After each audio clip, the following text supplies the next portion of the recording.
Bon les gars, vidéo du jour, test de la Goldwing 1800, la 2025, la Touring en boîte automatique. Si ça c'est pas royal, regardez comment c'est beau. C'est incroyable. C'est vraiment le luxe et le confort à l'état pur. Et avec ça t'es encore plus royal. T'appuies sur le petit bouton, tu fais une petite flèche sur le bas, hop. Régulateur de vitesse. C'est incroyable. C'est vraiment incroyable. Oh, ouais frérot, nique ta mère. Pourquoi je me colle autant frère? Je vais m'énerver. Attends. Hop. Mode sport.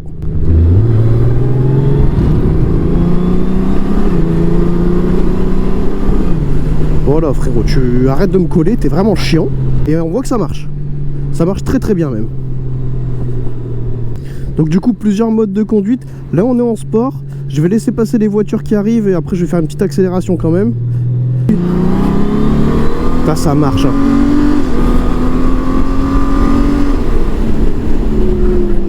En vrai on a entre guillemets que 126 chevaux mais pour 400 kg. Donc c'est... Non frérot. Bah faut regarder frère, je suis déjà sur le pont hein. Gros vraiment c'est que des neuils aujourd'hui hein. En vrai il en est même chiant le mode sport les gars, je vous jure. Hier je suis rentré, j'ai fait 1 heure de route, j'étais en mode touring. Le mode chiant il est enfin le mode sport il est chiant. Oui il marche. J'ai pas envie que ça marche moi. Laisse-moi me mettre en confort. Hop, touring. Et là on est royal. Et là franchement c'est incroyable. Là j'adore. Là je commence à kiffer là. Donc du coup, je disais plusieurs modes. Donc, le mode sport qu'on vient de voir. Le mode touring, c'est je pense celui qui va le plus être utilisé hein, sur cette machine.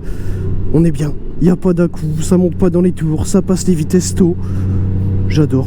Vraiment t'es bien. T'es dans un canapé, tu mets ton petit régulateur et tu te laisses porter. Alors il y en a ils vont dire ah, ouais, c'est pas de la vraie moto. Selon toi tu veux acheter une vraie moto, t'achètes pas une Goldwing. Si tu veux passer les vitesses, si tu veux faire le con, si tu veux que ça marche, bah t'achètes pas ça. Ensuite comme option du coup liée à la conduite, on a le start and stop. Bon ça moi je le désactive tout le temps parce que c'est chiant, j'aime pas que ce soit moto ou voiture. On a la bulle qui est réglable. Alors déjà que de base elle protège très bien, mais quand on la monte en haut, on n'a plus aucun vent, rien du tout. Même en temps de canicule c'est chiant.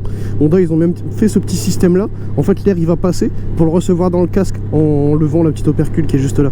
Et ça en vrai c'est sympa. C'est sympa, c'est un truc tout con mais c'est hyper ingénieux. Après au niveau de l'infotainment, on a plein de choses hein. Connexion du téléphone, connexion des intercoms, réglage de la précharge si on roule chargé ou si on roule à deux. Donc c'est du confort en plus hein, évidemment. Ensuite on a aussi le CarPlay comme on peut le voir hein. Là j'ai le petit Waze qui tourne. Poignée chauffante, selle chauffante, le top case de casque, les valises. On a plein de choses, on a les commandes vocales, le bouton pour le volume juste ici, avec du grand joule, si ça c'est pas magnifique. Et les enceintes, pour ceux qui se posent la question, alors on les entend super bien, même sur autoroute. Hier j'ai fait 1 heure de route, je n'ai même pas mis la musique dans mon intercom, j'ai mis la musique vraiment sur les enceintes. C'était top, t'as pas forcément besoin de mettre le son à fond en plus pour bien l'entendre. Donc ça c'est un gros plus aussi. Et puis si jamais même on veut passer un intercom, parce que déjà pour connecter le CarPlay il faut aussi connecter son intercom, t'as juste appuyé sur le bouton là, et là la musique elle vient de se basculer dans mon intercom. C'est vraiment trop bien. Du coup niveau protection vraiment on est bien, niveau selle, niveau confort, niveau installation, position de conduite. Ah les gars t'es dans un canapé, c'est trop bien. Vraiment il n'y a pas grand chose à dire, hein. Tu vas pas dire ça fait mal au cul, tu vas pas... T'es bien, t'es chez toi dans ton fauteuil, il te manquerait le petit Netflix et tu serais au top. Tu serais vraiment au top. Après même au niveau du poids de cette moto, elle en fait un petit peu moins de 400 avec tous les pleins. Je crois qu'elle est un petit peu au-dessus de 390 kg. Quand tu te déplaces, que tu roules, c'est bon, il n'y a pas de souci. Après c'est vrai que ça peut être un petit peu plus chiant à manœuvrer. Mais c'est pour ça qu'il y a le petit bouton magique. Ça je vais le montrer juste après. C'est l'aide à la manœuvre et du coup avec la fameuse marche arrière. Et ça c'est vraiment top. Ça fonctionne avec ce petit bouton là. Donc quand on appuie dessus, ça nous met un petit voyant pour nous dire qu'il faut appuyer aussi sur le levier pour l'activer. Et une fois qu'on l'a mis, on a le petit logo qui est là. Alors là je peux accélérer autant que je veux, ça partira pas. Parce que l'aide à la manœuvre, on ne gère pas les gaz avec la poignée, on les gère avec les palettes. Donc il y a le moins juste ici si on veut aller en marche arrière. Et là on voit du coup ça met R pour recul.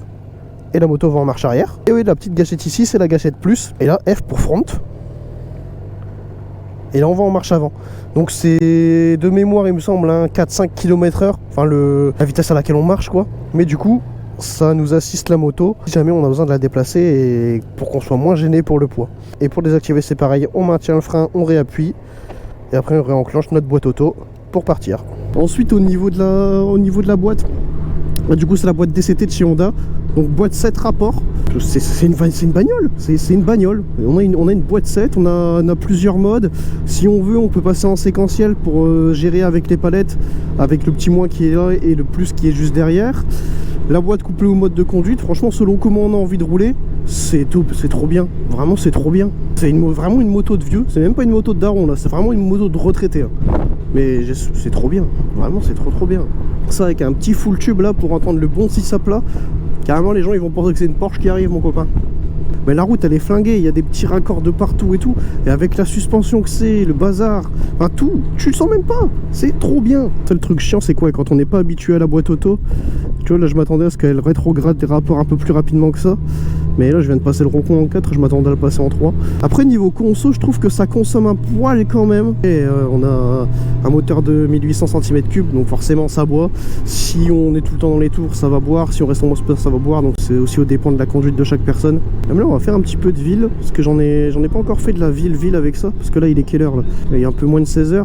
On verra bien. J'ai envie de voir son comportement en ville, comment ça se passe. Les gens ils vont halluciner, ils vont me voir avec mon Racer Pro GP en pyjama Ralph Lauren avec du Joule sur une moto à 40 000 parce que ouais, le prix il pique. On est un petit peu en dessous de 40 000.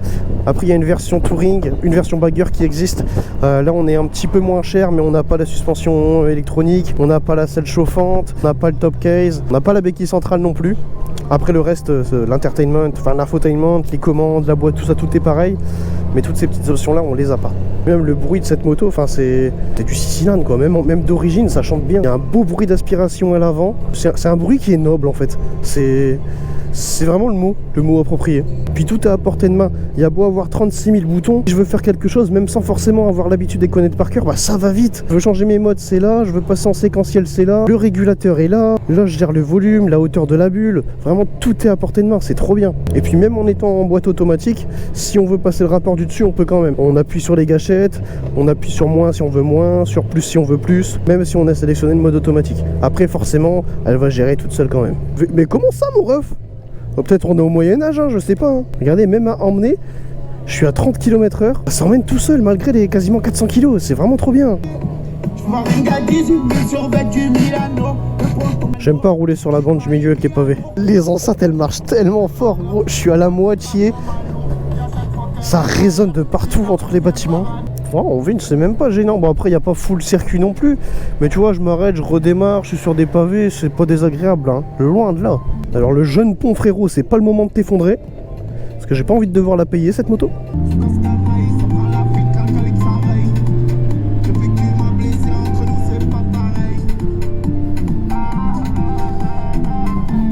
Après là j'ai été remettre de l'essence tout à l'heure. J'étais un petit peu au-dessus de la moitié, j'ai remis 9 litres. Et j'étais au-dessus de la moitié, donc ouais le réservoir ça doit être un petit peu plus de 20 litres. Il me semble que c'est 21 litres de mémoire. Donc en vrai je m'attendais à plus pour une grosse routière comme ça. Mais en soi, il y en a largement assez, hein. Ça reste une moto. Hein. Vas-y ma jeune Tesla électrique frérot. T'as de la chance je suis en boîte auto parce que jamais j'aurais tenu mon embrayage hein, sinon. Puis avec cette moto, t'as pas envie de t'énerver. Moto, ouais, frérot, nique ta mère. Si, tout à l'heure, il m'a cassé les couilles à me coller, mais c'est différent. Les gars, j'ai mangé ici hier, c'était bon. Ouais, vous voyez, avec mes idées farfelues, moi, tu vois, ça me donne envie de faire un système pour foutre une platine ici, avec 2 gros caissons dans chaque valise, un giga ampli dans le top case, et d'aller mixer. Genre faire des mix sauvages, là, comme ça, dans des festivals ou quoi, en Goldwyn. Incroyable, carrément. Tu vois, la boîte auto, c'est top. Ça me casse pas les couilles comme l'hypermote avec l'embrayage parce qu'elle avance pas devant. Frère, on est en dessous de 20 km/h. Déjà qu'à 30, c'est long. Alors s'il te plaît, si tu pouvais passer ta deuxième, au moins ça t'arrangerait toi et moi. Oh, il est lancelé. En plus, il pue le diesel. Là, je suis en train de me faire une réflexion, c'est que la Goldwyn, elle est aussi large que la 107 avec les valises. Et je sais pas combien de 107 on peut acheter avec une Goldwyn. Si on prend des 107 d'occasion à 3000 balles, ah bah... Moi, je voulais pas te doubler, frère, je voulais juste que t'avances. Putain, gros, la moto de fou quand même, quand il pense, c'est quoi cette moto de con? Qui s'est dit j'ai besoin de tout ça sur une moto, franchement?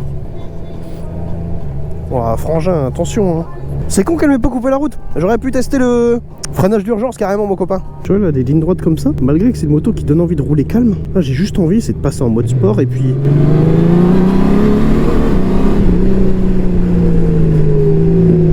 C'est tellement envoûtant ce bruit. Oh là là. On a fait le tour de cette petite Goldwyn. On a... Waouh. Putain, j'ai eu peur parce que j'ai pas vu d'où ça venait. J'ai cru que c'était moi. Mais non, c'est la grand-mère qui a coupé la route. Ah ouais. Ah ouais, par contre, les cale-pieds touchent tout de suite, hein. Bordel. Putain, ça m'a fait bizarre. Ah non, ça va. Bordel, ah ouais.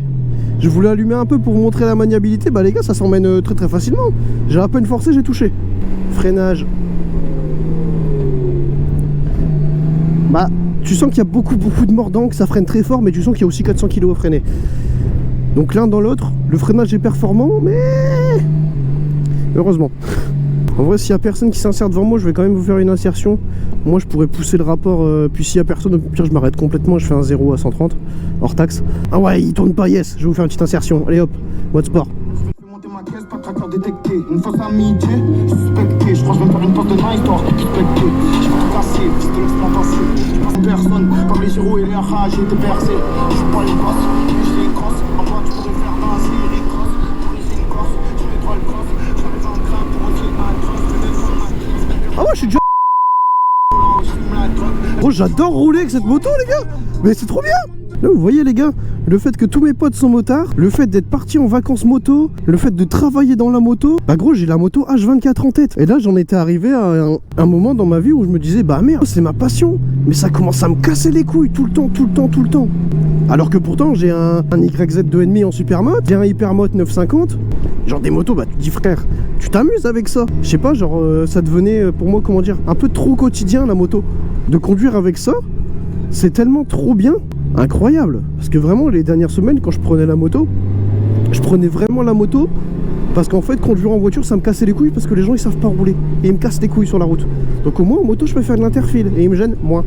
Mais là putain, je vais faire un crédit maison, je vais en acheter 2. Je vais en acheter 3, une bleue, une blanche, une rouge. Vive la France. Bah c'est à qui tout ça? Bah dis donc.